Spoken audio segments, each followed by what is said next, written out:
President Donald Trump says he has discussed sanctions with Russia's president after voicing frustration over Vladimir Putin failing to end the fighting in Ukraine. I would say he's not thrilled with it, but, he's been able to handle sanctions, but these are pretty biting sanctions. I'd like to see it happen. I don't want to see 5,000, 6,000, 7,000 soldiers killed every week. And you have other people, but for the most part, so far it's been mostly soldiers, and they're Ukrainian soldiers and they're also Russian soldiers. But it's 5,000 souls, and they're being killed every single week. I think I'm tougher on Russia than I was on almost any other country. Over the past couple of days, Trump has repeatedly said he's very unhappy about his call with Vladimir Putin on Thursday. Meanwhile, Russia pummeled Kyiv with the largest drone attack of the war hours after that conversation with Putin.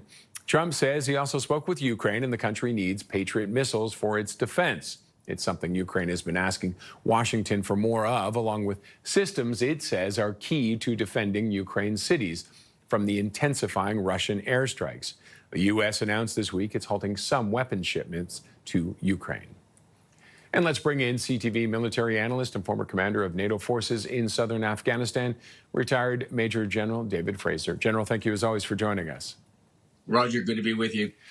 With all the possible talks between Putin and Trump and everything that's going on there, Russian forces are still amping up their offensive. What are they hoping to accomplish with that? I think Russia, which, to your point, is continuing to advance westward, wants to take as much territory as it can.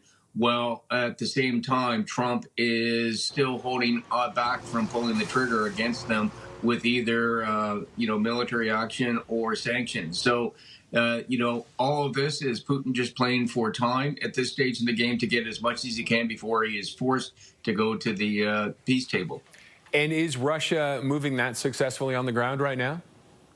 Yes, Roger, they absolutely are. I mean, last week they took some key area in Donetsk, which had some rare earth minerals. On the ground itself, they continue to be pushing back the Ukrainians. Not a lot, but they are pushing them back, while at the same time attacking all the cities and creating terror in the ranks of the civilians. And their attacks are just escalating. They're not pulling back, but getting worse.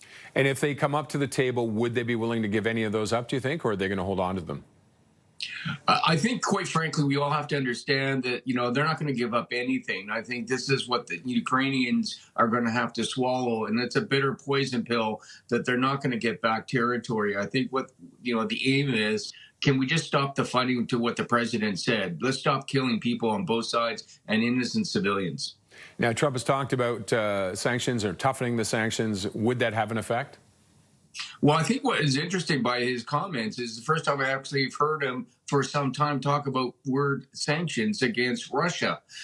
He has expressed his displeasure with Putin, but now he's actually used a word that will go and add punitive damage, not today or next decade, but politically, it shows that he's doing something, because right now the president is looking pretty weak towards Putin. Okay, General, thank you as always for your insight. Appreciate it. Roger, thank you. Retired Major General David Fraser, our CTV military analyst.